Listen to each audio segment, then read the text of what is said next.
Ate oyingiridde jikubire waggulu eyo light jimukube mukyenyi ono superstar omukuba mukyenyi wotyo njogerako katumalize wane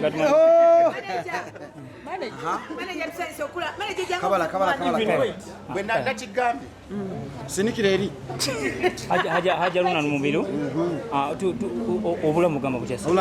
weewaawo kakati ensonga gyetukwetaaza ku roundabout show BBS Telefine olwaleero Seka Umaru yavudde emabegako awo n'abotola ebyama wakati wa Gwesikaani ne Giovanni Luzinda naye kati mwenga abasiraamu ate gwe nga ppira mu industry ya music wano naye nga nawe oli musiraamu Haji Seka Umaru kuvayo n'abotola ebyama by'ababiri wano nti baali bakobaana n'okugyamu omwana wa Giovanni Luzinda ekintu ekyo gw'okyogerako kyosuubira yakoze ekintu ekirungi ye nga Seka gwe nga Haji Aruno kyogerako ki ekyo mu Buyisiraamu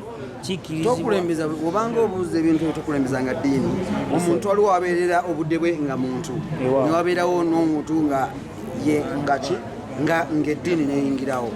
Friday ngamba nti Haji Seka ebyo bya busiraamu nebino ebyeddogo ebyo bya buntu nga b'abantu kati siina kyenyongera ku kintu ekyo kati ye akozesa disadvantage eya bizinensi ye ekwabya omwana nga wadde okwabira omwana n'abaana nabo bagamba buli lwolabanga nti Allah takumala mu byokola weewe butwa mu kifo ky'okumwongerako ekintu ekirala ekitegeedde olwolabanga Katonda wooli tamala weewe butwa oveewo kitegeera so nze siwagira bintu byalimu bya nja biyita bya kisi kitegeera Grace Khan todda mu bintu ebyo kati otaba na Sheikh babanga asobola okubeera nga bali mu bintu ebyo kitegeera ave mu bintu ebyo ebyegundi ebyo ebiswaza obusiraamu obuliswaliza ensi ejja kuvaayo naye obanga obadde osabira abantu Allah akuteremu obwangu bakole ki bawone oba ayisizemu gwe oli ebyetaago bye bigwe naye ebintu ebigamba nti omusiraamu bwe mukikulembeza nti obusiraamu ekyo kikyamu tweyanzizanya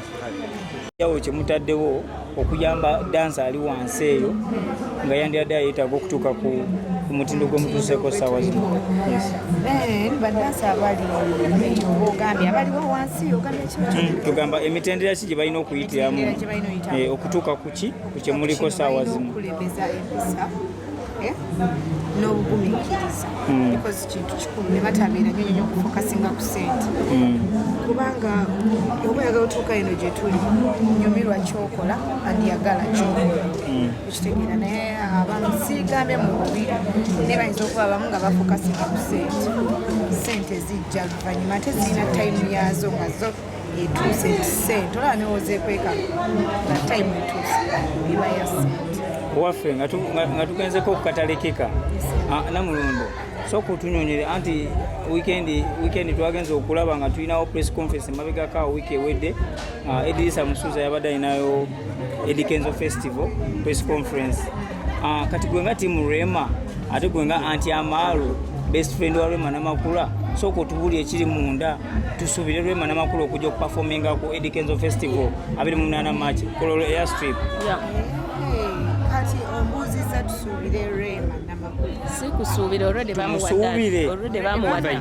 Yes. Obadde anti sibiraba simanyi naye ogambye Rema Namakula.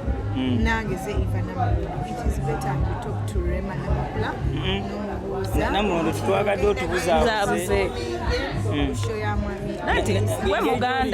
Gwe muganda wo okulusegere era alina okuba nga akugamba nti you know we are going. Bata sinaba mu mitima kwali twava ku Africana jukira twakikuba nnyo wakiraba twakuba Africana tukuba mu Masaka Lyantonde bitegeera twakuba kati twakubawo tetunaba kwatagana ne Rema naye ejja kino byola mukwanja naye kakati ensonga z'omwana zo zituuse omwana munamuleeta ku Kivulu alabe ku taata we ku festival gwenga anti Amalu munamuleetako ku festival Kololo Airstrip 28 March alabe ku taata we kati era byonna tolaba nti gwenga anti omwana amujja ku ssomero kale n'omuwerekerako n'omukolera byonna bonjogerako ekibuzo manager ngenda kwogerako manager David Lutalo Ivan obwati Amalu munamuleeta alabe ku taata we nga performinga Kololo Airstrip 28 March gwenga timu Rema Namakula anti Amalu then Rema mamani Amalu and Eddie tata Amalu kat which means tata Amalu yamanyi oba bagenda mutwalira ne mama Amalu yamanyi oba atwalayo nganze anti mbasimanyi naye era nawe oba olina authority okubako nekyogerako olw'ensonga nti oba olina obuyinza obutera n'okumugyawo ku ssomero owaayi naye kati gwosobola okwogerera abantu abakulu osobola you cannot eyo mbadde ngamba ndowooza like a personal life so kati nga how about your best friend Rema Namakula should we expect her to perform ndowooza ajja kuŋŋamba era wana bagenda kola why not oli artist munne yes ndowooza ajja agendera performing era mujalaba kakati mumulinde bulinzi waba agenda performing era mwagenda ne mwogera omwami wamwe yagenda n'ayogera